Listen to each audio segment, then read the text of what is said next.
BFM Business, BFM Crypto, le club. Sandra Gandoin. Bonjour à tous, je suis ravie de vous retrouver pour cette nouvelle émission, le club BFM Crypto. Beaucoup d'actu à découvrir aujourd'hui. On va parler des actus de l'adoption du Bitcoin, aussi des cours, des ETN, aussi des projets de certains d'entre nous. On verra ça dans un instant. Mes invités aujourd'hui, Pauline Armandet, journaliste BFM Business qui s'occupe de ce gros dossier crypto pour nous. Bonjour Pauline. Louis-Alexandre de Froissart, gérant et associé chez Montaigne Conseil et Patrimoine. Bonjour. Oui. Louis-Alexandre.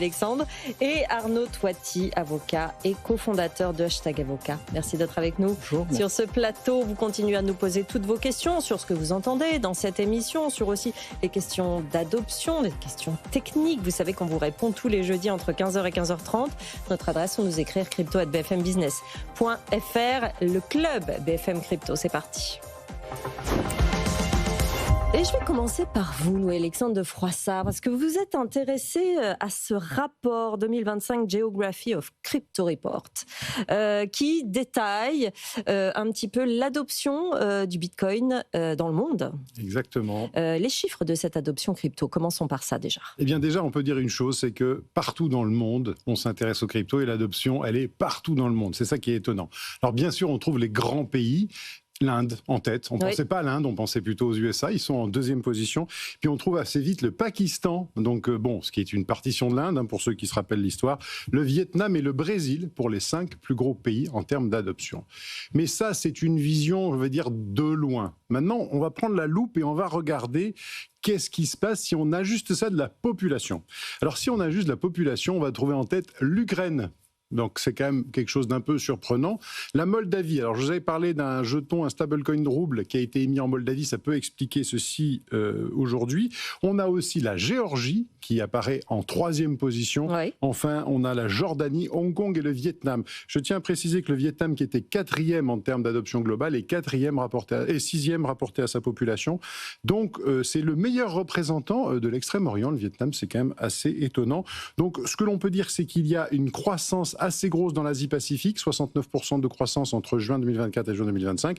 Et on a aussi l'Amérique latine qui tire son épingle du jeu, puisque le Brésil, on sait que l'Argentine aussi. Et donc là, c'est 63% de hausse d'un moment sur l'autre. Donc partout dans le monde, on adopte. Et j'ai hésité en vous lançant, mais on parle de Bitcoin ou on parle de crypto là ? Alors en fait, on parle là de sujets qui concernent l'ensemble des cryptos et ce qu'on peut remarquer, une chose qui est très importante, c'est que c'est des transactions qui sont de plus en plus croissantes. C'est-à-dire que si on fait une petite réflexion en disant c'est quoi les transactions qu'on peut trouver dans un mois, aujourd'hui on pense qu'on est entre 1100 et 1500, parce que j'ai regardé les chiffres hier quand même pour voir, jusqu'à 1500 milliards de dollars de transactions par mois. On était à 700 il y a encore, en moyenne il y a encore un an. Donc c'est des transactions qui sont en forte hausse. Et ces transactions, on va dire qu'elles sont quand même tirées par l'USDT, donc par les stablecoins, puisqu'il y a une grosse adoption des stablecoins dans le monde, et c'est peut-être l'enseignement à tirer des 12 derniers mois, et on l'a vu, on en a parlé ici, c'est pas qu'aux États-Unis, mais par contre c'est que en dollars. C'est que en dollars. 98% des stablecoins en dollars, et donc les stablecoins en dollars sont en train d'inonder le monde, mais ils ne font pas que, on n'est pas que sur la détention, on est sur les échanges. Et ça veut dire que Bitcoin n'est pas forcément sorti du jeu, parce qu'il y a beaucoup de gens qui, quand ils ont fait des gains sur les stables ou d'autres cryptos, vont mettre ces gains sur la réserve de valeur qui est Bitcoin. C'est intéressant, je fais un pas de côté, Pauline Armandet, mais il y a un an, on parlait du Bitcoin et des altcoins. Aujourd'hui, on parle du Bitcoin et du stablecoin. On a complètement changé notre façon de penser, changé notre façon de parler aussi du Bitcoin, rien que cette année réellement. Effectivement, oui, le fait de pouvoir détenir et adopter du Bitcoin, il y a aussi un enjeu même, alors peut-être avec l'élection de Donald Trump, mais vraiment aussi géopolitique derrière et même politique dans le fait d'adopter cette crypto-monnaie et donc de pouvoir en détenir, pas seulement pour faire des gains. Clairement, il y a, il y a des stratégies d'adoption long terme et de plus en plus de personnes aussi adoptent le Bitcoin dans ce sens. Le Bitcoin, effectivement, et le stablecoin, est-ce qu'ils sont en concurrence, Arnaud Toiti ? Écoutez, je ne pense pas. On en parlait la dernière fois lors de ma dernière intervention. Je pense qu'ils ont un rôle qui est en réalité assez différent. C'est-à-dire que le Bitcoin, ça a très bien été dit par Louis Alexandre, c'est vrai que c'est majoritairement quand même un outil de réserve de valeur. C'est-à-dire qu'on a du Bitcoin pour le détenir. On sait bien qu'il y a des problématiques fiscales, on en a déjà parlé, notamment en France, qui font qu'en réalité, malheureusement, ça reste un outil qui est peu utilisé pour le paiement. Enfin, malheureusement, heureusement, chacun jugera. Alors que le stablecoin, pour le coup, c'est un outil, c'est la possibilité, le cas d'usage typique du paiement dans l'écosystème crypto. Et je trouve que cette jonction entre les altcoins qui sont, on va dire, quelque chose qui est quand même très, très réservé à l'écosystème crypto spécifique, alors que le stablecoin, c'est en fait le fait de faire rentrer finalement les acteurs de la finance traditionnelle dans la crypto. En fait, ça montre aussi une évolution, une professionnalisation, je pense, assez forte du secteur qui est intéressante à noter. Louis Alexandre. Stablecoin, c'est quand même une partie émergée de l'iceberg. Pourquoi ? Parce qu'il a besoin des alts. C'est-à-dire qu'aujourd'hui, un stablecoin sans Ethereum n'existe pas. Un stablecoin sans ce qu'on appelle les chaînes EVM compatibles, Ethereum Virtual Machine compatibles, donc Solana et d'autres, en fait, il n'existe pas. Donc, on parle aujourd'hui, au niveau marketing, beaucoup de stables, mais dessous, l'industrie, c'est quoi ? C'est Ethereum, c'est Solana, c'est d'autres chaînes. Donc ne l'oublions pas que ce qui sous-tend l'adoption des stables, c'est quand même une blockchain, et cette blockchain, c'est Ethereum et ses petits copains. Donc il ne faut pas les oublier, et quand nous, on dit à nos clients, ayez du Bitcoin, n'oubliez pas quand même d'avoir aussi un petit peu d'Ether dans votre portefeuille, parce que la finance traditionnelle va quand même s'exprimer largement dessus. Oui. Arnaud ? Peut-être aussi un petit point sur la France, parce que dans ce classement, quand on regarde un petit peu, je crois, sauf erreur de ma part, que la France doit être 33 ou 34e, en 34e position. Ouais. Quand même assez loin, quand on compare à d'autres pays européens. On en parlait justement, que ce soit l'Allemagne, que ce soit la Belgique, la Grande-Bretagne, je crois, est 17e, si ma mémoire est bonne. Donc peut-être que c'est vrai qu'on dit que les Français sont 10% à détenir de la crypto, ce qui paraît finalement beaucoup. Mais 30% à avoir l'intention d'en posséder en 2025. Effectivement, c'est vrai, donc on verra. Mais en tout cas, ce que je veux dire, c'est qu'on a l'impression, dans notre écosystème, que finalement la France est un des pays précurseurs en matière de détention, d'usage de crypto. Et on se rend compte en réalité qu'en Europe, à ce stade, en tout cas, on est même derrière un certain nombre de nos compétiteurs européens. Donc, il y a peut-être un travail de démocratisation à faire, etc. Et de pédagogie, oui, ça, on en est encore là, malheureusement. Quelle conclusion on tire de ce rapport, Louis Alexandre ? En fait, il y a deux grosses conclusions. La première, c'est que les transactions au niveau quotidien, par rapport à, on va dire, il y a 2 ans, on est sur des niveaux qui sont x3, x4. Donc, en fait, même si on a l'impression qu'on n'est pas en bull market, c'est un marché d'explosion à la hausse des valeurs, il y a une chose qui est sûre, c'est que les transactions, elles progressent de manière phénoménale. C'est un peu ce qu'on anticipait. Donc, aujourd'hui, on est dans le plan de marche. D'ailleurs, je n'ai pas dit dans ce classement, il y a un pays africain dont on parle beaucoup, qui est le Nigeria, qui est dans le top 10. On n'en a pas parlé. Donc, tous les continents sont concernés. Donc, ça veut dire qu'il y a des transactions, et les transactions sont en train de progresser de manière très importante et de manière assez lisse sur la transaction. Donc je pense qu'on va avoir encore des taux d'augmentation de transactions de 50 à 70% par an de manière régulière. Et puis il y a un deuxième sujet, c'était le petit croquis qui a été montré tout à l'heure, c'est la monnaie d'entrée dans les cryptos. En fait, quand quelqu'un a du cash, a du fiat, enfin donc du dollar, de l'euro, choses comme ça, et qu'il veut aller acquérir une crypto, vers quelle crypto se tourne-t-il ? Eh bien, il se tourne en premier vers Bitcoin. Et ça a été moi la surprise que j'ai eue dans ce rapport, parce que 1200 milliards sur les 12 derniers mois, enfin entre juin 24 et juin 25, c'est 1200 milliards sur Bitcoin, car on sait que 700 milliards sur Ethereum. Donc, Bitcoin bat Ethereum de 70%. C'est énorme. Et ça a été ma surprise. Et les stables, seulement 500 milliards. Donc, avec un très gros potentiel derrière. Oui, un très gros potentiel. Mais ce qui veut dire quand même qu'il y a quand même le roi Bitcoin qui est toujours là et qui est d'un côté finalement la réserve de valeur, mais aussi le point d'entrée. Et ce qui m'a surpris dans ce rapport. C'est une question de compréhension ou c'est une question simplement que les zones géographiques vont se débrouiller avec les usages finalement de chacun ? Je pense que on résout la problématique. Alors, il y a une fausse problématique qu'on résout qui est la dédollarisation. Puisque là, en rachetant des stablecoins, on ne dédollarise pas. On est en train de... Oui. Mais en tout cas, on utilise quelque chose qui semble être hors sanction. On utilise quelque chose qui est beaucoup plus simple à utiliser pour les transactions internationales. C'est-à-dire qu'en fait, un stable, c'est globalement 50 € une transaction. Quand ça coûte très cher, ça peut être moins de 10 euros en parlant dollars. Donc, il y a de plus en plus de gens qui l'utilisent pour un certain nombre d'industries pour éviter de payer des frais. Et ça, c'est quelque chose qu'on a déjà vu dans le golfe du Mexique depuis presque 18 mois sur l'industrie du pétrole. Merci beaucoup, Louis-Alexandre. On va continuer avec les sujets de Pauline Armandet. Et voilà, quand on parle de crypto, en France, on parle de surveillance, on parle de régulation, de réglementation. Et cette nouvelle de le Conseil des prélèvements obligatoires, l'organisme rattaché à la Cour des comptes qui veut, Pauline, renforcer la surveillance des détenteurs français de crypto-monnaies, évidemment. Oui, alors effectivement, c'est dans un rapport qui a été publié la semaine dernière que l'organisme pointe un peu du doigt les nombreux contribuables français qui cherchent à éviter l'impôt, notamment quand ils réalisent des plus-values. Et parmi ces contribuables, ils ciblent aussi les détenteurs de crypto-monnaies. Typiquement, juste un exemple, pour la déclaration des revenus de 2021, on a eu 20 000 contribuables français qui ont déclaré 400 millions d'euros d'impôts nets aux impôts. Ça, c'est les chiffres de la DGFiP. Et en parallèle, il y a un organisme qui s'appelle Chain Analysis qui analyse les transactions internationales des détenteurs de crypto qui avait révélé que les Français avaient gagné plus de 3,7 milliards d'euros donc de gains en 2021. Donc clairement, si sur la base de ces gains, les Français avaient payé des impôts, l'État aurait encaissé plus d'1 milliard d'euros.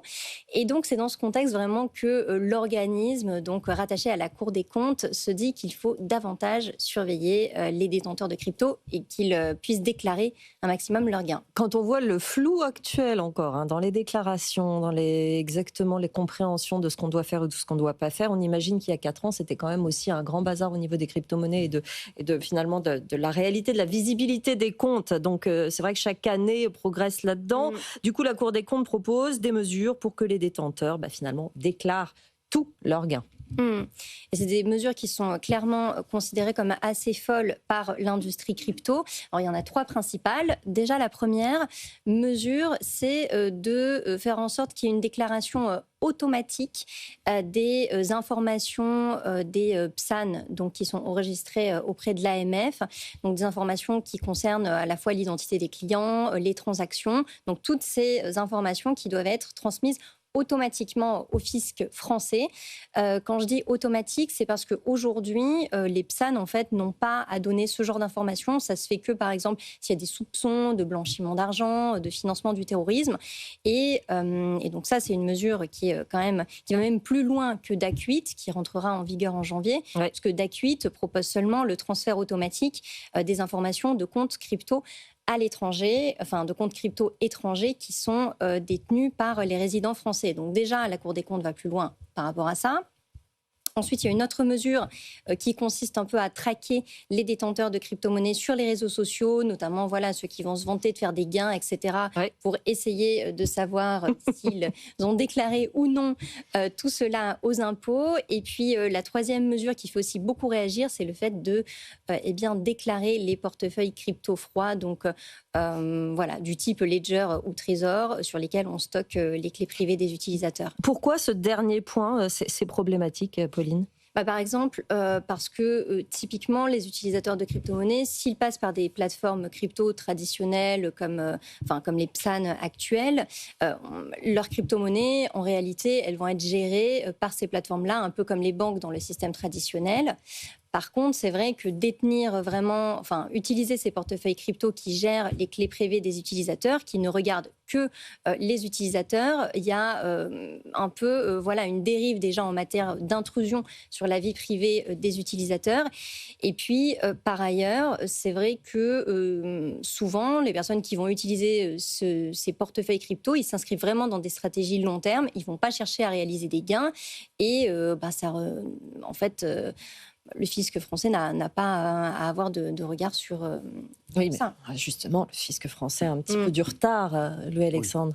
Oui, en fait, je pense qu'il y a d'abord, première chose, si on veut que les gens se servent de leur crypto, faisons des exonérations sur les dépenses en crypto, sur les dons aux associations, sur les apports aux comptes des sociétés. C'est le cas dans d'autres pays. Voilà. Donc, c'est par exemple, on peut dire qu'il y a une limite de 10 000 euros, 15 000 euros, 20 000 euros sur lesquels vous n'êtes pas taxé. Vous allez voir tout d'un coup, il va y avoir de la crypto qui va rentrer dans l'économie, étonnamment. J'apporte des cryptos au capital de ma société, je suis exonéré, j'ai les mêmes principes que quand j'apporte des actions. c'est quelque chose qui devrait être naturel. Je fais un don à des associations, c'est pareil, je ne suis pas taxé. Ça, c'est le premier point. Et deuxième point, je reviens sur le chiffre de 2021. Parce que Chainalysis, il montre le gain de plus-value. Mais les gens n'ont pas forcément vendu. Et donc le Conseil des prélèvements obligatoires, une fois de plus, s'exprime sur quelque chose qu'il ne comprend pas ou qu'il n'a pas voulu comprendre. Et c'est pas parce que les gens font 1 milliard ou 3 milliards de gains qu'ils ont vendu et donc ils sont imposables à hauteur de ce montant-là. Et ça, c'est encore et toujours la même chose. On prend la peine de réguler, de faire des avis sur un sujet qu'on n'a pas pris le temps d'étudier. Et ça fait du mal au secteur, parce que c'est une mauvaise compréhension, Arnaud. Je pense que ce qu'a dit Louis-Alexandre, je rebondis dessus, notamment sur le fameux impôt sur la fortune improductive, puisque je rappelle que l'objectif, c'était aussi entre guillemets, de sanctionner les plus-values latentes, et qu'on est exactement dans la même logique ici. Donc je pense qu'effectivement, il y a un manque de compréhension. Après, moi, je dirais déjà que, peut-être premier point, c'est que finalement, les taux se resserrent, mais on l'a senti. Enfin, dire, on a DAC8, on en parle depuis longtemps, ça va rentrer en vigueur dans quelques jours. Donc il y a une volonté quand même de contrôler, et même plus globalement de taxer, plutôt que peut-être aller regarder la question de la dépense, qui est un sujet plus global au niveau européen. Et deuxième sujet, sur peut-être le troisième critère, c'est-à-dire le fait d'aller chercher les clés, les ledgers directement. Moi, simplement, je me demanderais quelle est la capacité de l'administration fiscale à pouvoir contrôler si vous avez un ledger ou pas. La réalité est là, sauf à exiger à ce moment-là que le fabricant lui-même transmettre les informations. Comme le font les plateformes, en fait. Comme le font les plateformes. Mais là, ça poserait encore un autre sujet. Pourquoi ? Parce que Ledger n'est pas une société régulée. À partir de l'instant où vous êtes face à des PSAN ou demain à des sociétés MiCA, vous êtes face à des sociétés régulées dans la finance traditionnelle. Donc là, il y a un vide juridique. On ne peut pas obliger les gens à déclarer ce qui est sur leur ledger. Je ne sais pas sur quel fondement juridique on pourrait demander à une société fabricante de matériel de transmettre des informations de ce type. Je ne sais pas sur quel fondement, sauf réquisition judiciaire, sauf demande spécifique dans le cadre d'une procédure. Mais sinon, je ne vois pas sur quel fondement juridique ça serait possible. C'est pas prévu dans le DAC8, ça ? Pas pour Ledger. Uniquement pour les plateformes qui sont des plateformes régulées, pour les personnes qui détiennent des comptes à l'étranger, pas pour des fabricants de matériel en l'occurrence. Oui, effectivement, c'est très intéressant comme argument. Par ailleurs, Pauline, selon une enquête du Wall Street Journal, les bases des militaires américains sont devenues un lieu idéal pour parler des finances personnelles et faire du trading de crypto. Tiens, sur les porte-avions. Oui, effectivement, ça discute beaucoup crypto-monnaie aux États-Unis, notamment auprès des militaires. En fait, l'intérêt pour les militaires américains sur les sujets vraiment d'investissement, il remonte au début des années 2000, notamment quand des centaines de milliers de soldats ont été déployés sur des zones en Irak, en Afghanistan. C'est vrai qu'ils ont reçu pas mal de primes et ils avaient des milliers de dollars à investir. Et à ce moment-là, ça a commencé à parler finance, visiblement. Au début, ils se sont intéressés à des actifs traditionnels, à de l'or, aux actions. Et maintenant, ils commencent à s'intéresser aux cryptos. Et en fait, le Wall Street Journal a mené une grosse enquête très intéressante à ce sujet. Ils ont remarqué que notamment les déclarations fiscales des détenteurs de cryptos, là où il y avait la plus grosse proportion en fait, de personnes qui déclaraient en détenir, c'était sur des bases américaines militaires. Donc c'est déjà d'un point de vue factuel qu'ils se sont rendus compte que les militaires disaient qu'ils avaient réalisé des gains en crypto. Et ensuite, il y a toute une enquête sociologique qui explique notamment que sur les bases américaines, il va y avoir beaucoup plus de jeunes qui sont enclins au risque. Bien sûr. Il y a aussi une culture de l'entraide entre les militaires, une culture aussi de la vantardise. Ils vont davantage mettre en avant leurs succès plutôt que leurs échecs dans les cryptos. Et donc c'est effectivement un sujet qui est devenu assez populaire. Pour finir, on a leur profil un peu ? Alors, il y a le profil vraiment de ceux qui ont gagné beaucoup d'argent dans les cryptos et qui vont le mettre en avant. Par exemple, ce militaire qui avait investi 100 000 $ en crypto-monnaie en 2021. Aujourd'hui, il dort sur un patrimoine d'1 million de dollars.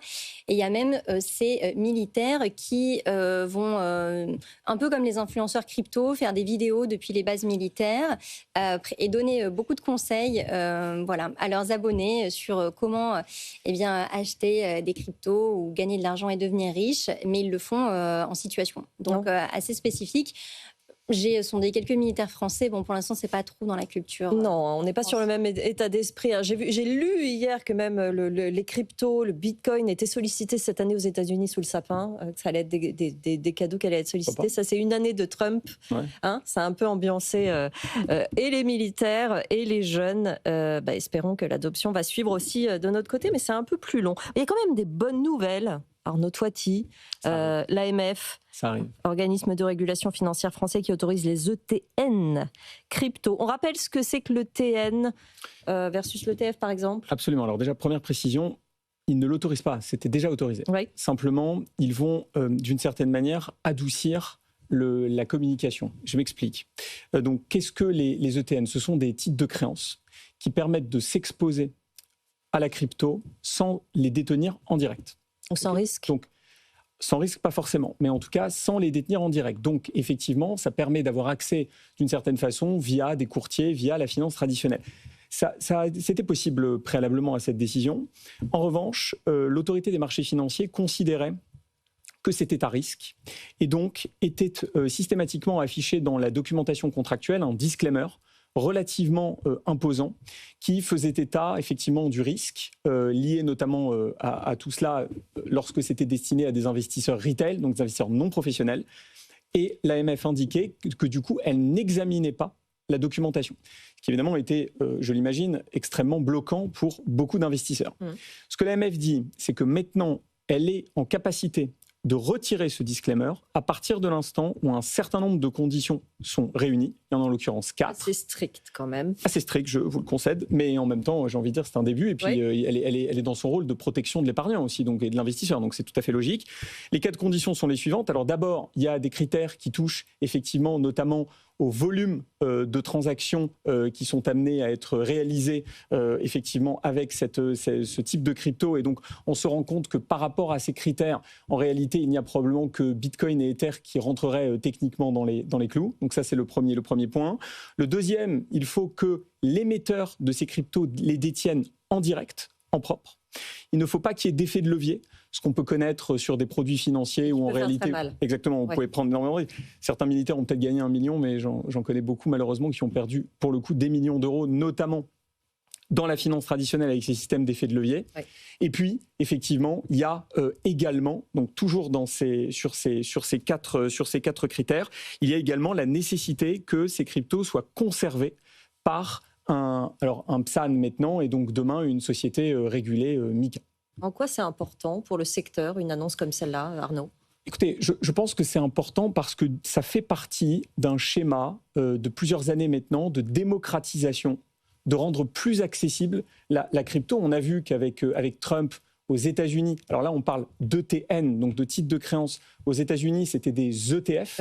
Hein, d'accord, c'est autre chose. C'est-à-dire qu'en fait, ce sont des fonds d'investissement qui sont cotés et en fait, vous détenez une partie vous êtes copropriétaire d'une partie de ce fonds d'investissement. Là, on est sur autre chose. Il faut savoir que les ETF ne sont pas possibles en réalité en Europe parce qu'on a des règles qui empêchent d'avoir cette monodétention, c'est-à-dire d'avoir ces fonds qui détiennent une crypto. Vous êtes obligé d'être en multidétention.